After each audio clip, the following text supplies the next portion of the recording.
I hacked this Argus 75, put 35 mil in it, turned it sideways, and hope for the best. Let's see what happens.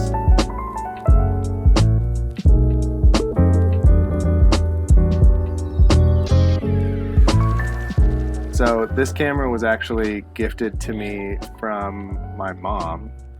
She was thrifting or antiquing. I'm not really sure where she got it, but she found it.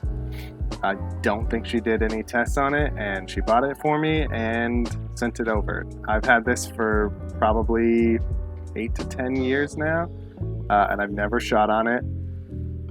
Honestly, it's just been displayed on my bookshelf, but when I got it, it came in this original leather case, which is really cool.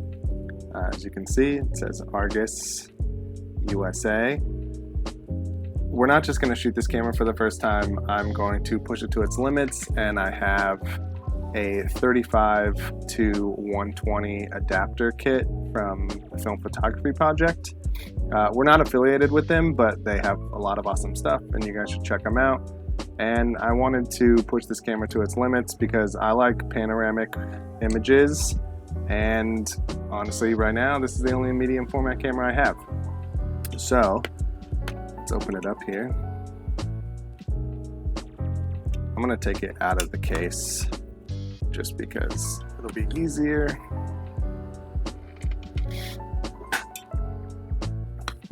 All right, so here's the camera.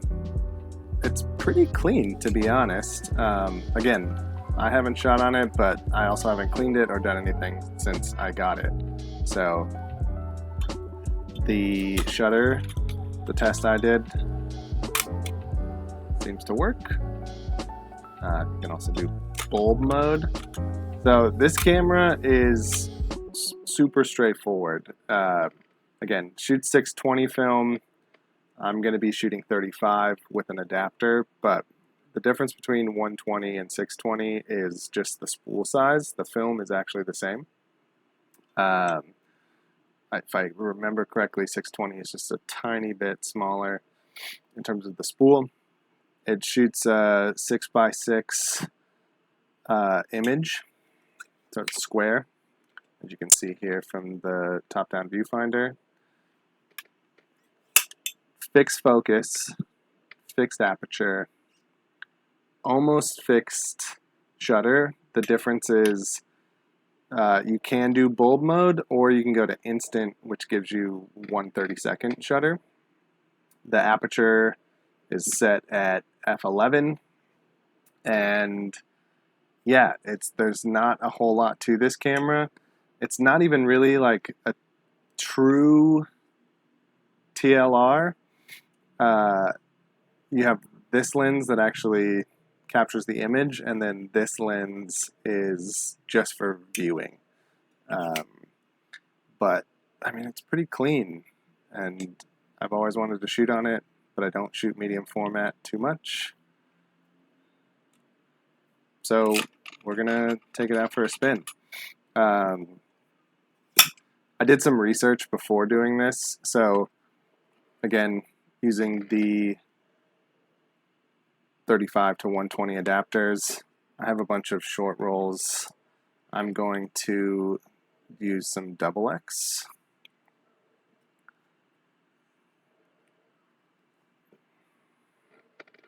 So when you throw it on like this, now loading it, this is the take-up side, and this is the feed side. So even though this is a 120 adapter and not a 620 adapter, it does still fit. I have to put it in just right. Let me try this again.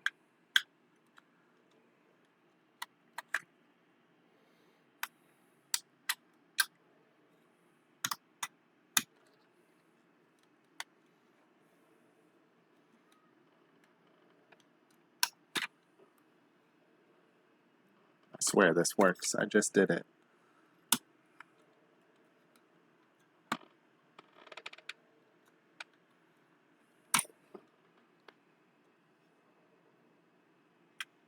All right, let's try this again.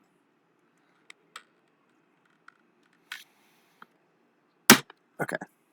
Don't do what I just did, but it does work fine. And then from here, we're going to spool it into our 620 spool. I'm just going to tape it for safety. I can use the other side of the adapter, and you can, on the take-up side, have another 35 spool. If you do it this way, you just have to unload it in a darkroom. But just so it stays, I'll roll it up a couple times.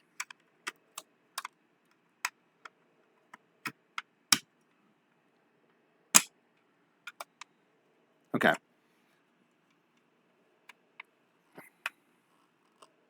So, yes, I'm wasting frames. The interesting thing with this is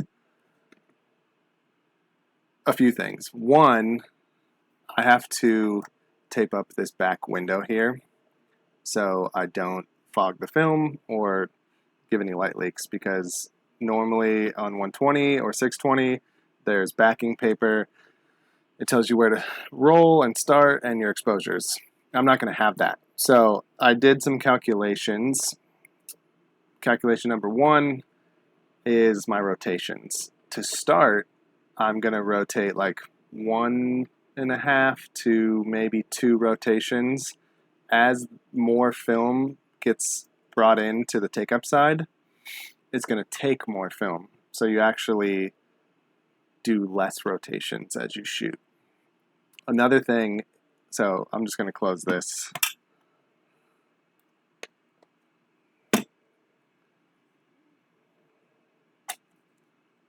There we go.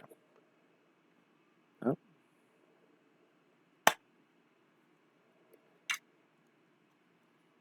It should fit. I'm learning here with you guys. Okay. Feeling that we're running short on time. How much time do we have left? 10. 10 years is all we have left. Wow. No, 10 seconds. 10 seconds. Oh my Actually, gosh. 5. That little. Why? That's no time at all. 3. 3 seconds. 2. Boy, we are running real short. 1. You know, I might actually have to get a 620 adapter. That's okay. I'll order one of those before I shoot. I thought it would work. It's a little too thick, which is fine. Let's try one more time. Yeah, I think the adapters themselves are just a little too bulky for it to close. But hey, transparency. We're trying a new experiment for the first time with you guys as well. So I'm going to order the 35 to 620 adapter. It's going to be very similar, but probably a little skinnier. Anyway, the other aspect of this that is tricky is framing. So currently, it's a square image. The film runs horizontal to the film plane. If I want to get panoramic landscapes or images, one, I need to frame dead center and hope that I get it correctly. 2, if I want a landscape shot, I have to turn the camera sideways. So I will be viewing it like this, or as you can see, like this, which is going to be a lot harder. But the only way to get actual vertical panoramic shots is by framing it up this way. So I'm actually going to have to look at the side, make sure everything is lined up, and shoot that way, and instead of shooting this way. I'm still going to try some normal just to show you, but it's going to be tricky. It'll be interesting. I don't have a lot of control with this camera because everything is fixed, but I'm going to go ahead and order the 35 to 620 adapters. I'll show you guys how I load it. You saw the 120 version. Honestly, The only difference is these are a little skinnier, and this should close properly. Right now it's not closing, it's not latching, so I don't want to force it. But let's go try to get some panoramic images out of the Argus 75.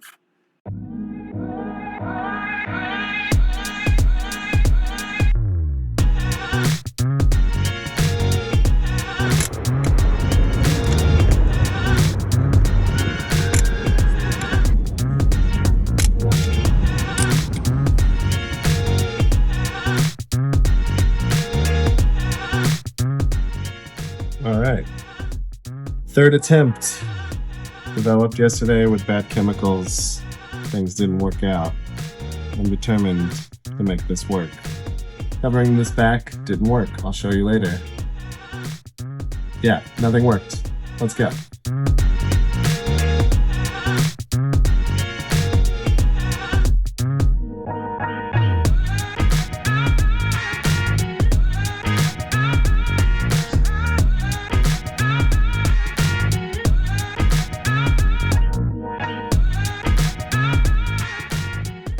To say I learned a lot is an understatement. This experiment took 3 attempts. It was super fun though. One roll was a complete wash because I used bad chemicals, which was my bad. I used older C41 chemicals that were exhausted and nothing came out. The first roll, I didn't tape the viewing window for when you're actually shooting 620 properly, where you see the frames counted. And I flashed a perfect circle in the middle of every single frame. On top of that, I didn't tape the film well enough to where when you're winding it, it was actually advancing the frame. So I only got like 3 photos on that roll, and one of them at some point had 12 different exposures on top of each other, which you can also see, and nothing came out. But although it did capture an image and they do have a panoramic style look, roll 1, fail. The third roll, which I loaded Eterna 250T in, and then to add to the experiment, I put an 85B filter on the lens. As you see in the images, it was not meant for that, so I had to like sticky tape it on to get it to work. And of course, the day that I went out to shoot was overcast, so it wasn't the best lighting conditions, but we got some cool images, and I'm pretty pumped on it. Like, it was hard to frame when you turn it sideways because things are upside down, they're backwards, you're looking at it awkwardly. It was a little tricky. I got used to it. And as you see, I also shot some vertical frames as well, just to see what it would look like. And they're really cool, to be honest. Like, I like them. I love seeing the perfs. I like the panoramic style of the images. I would say the one thing that I learned from this is the Argus 75's lens is not sharp. It has a softer look to it, especially on the edges.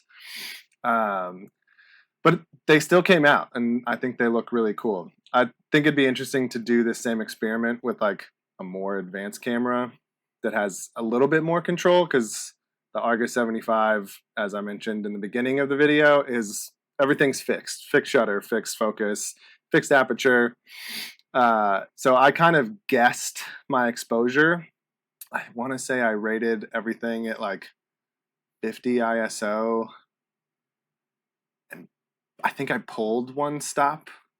I mean, they were still overexposed for sure, because I'm shooting 250T outside, no ND, nothing. I couldn't stop down. The shutter's 1/30th of a second. At least the f-stop, I think, was f11. But it worked, and the photos are pretty dang cool. So if we take a look at the images, I think what's interesting is there is some sort of light leaks happening. Some images show up more than others, but you can see like a shadow from the perfs. And, you know, there is light leaks on the edge, which I actually think are really cool, like around the perf area. Kind of just adds to the aesthetic of the images. But I don't really know how they got there, unless some light was able to leak through the camera back. Yeah, I don't know, but I like it. It's cool. I'm I'm embracing the flaws, and I think that's what's fun about this. I didn't know what I was going to get. There was obviously some double exposures on parts of the frame because, I'm guessing how to advance it. But I was impressed with the last roll that I didn't have like triple or quadruple exposures like the very first roll when I shot basically 10 images all in the same frame because it wasn't advancing properly. But it was a fun experiment. I dig it. I would love to get a different camera that actually shoots true panoramic images, but I'm also kind of down to experiment more and find another camera that's not meant to take 35 and try it again. I hope you enjoyed this episode. I had fun. I like to do weird stuff and push things to the limits, and I feel like we pushed the Argus 75 as hard as you can, and we got some good results, and we got some bad results too, which is part of the fun of film. So I hope you guys enjoyed this video. I had a blast. As always, don't forget to subscribe, like, and leave us a comment. Like, what did you like about this? Do you want to see other cool stuff? What other experiments do you want me to try? Like, let's get weird. So enjoy, and until next time, do something nice for someone and have fun shooting.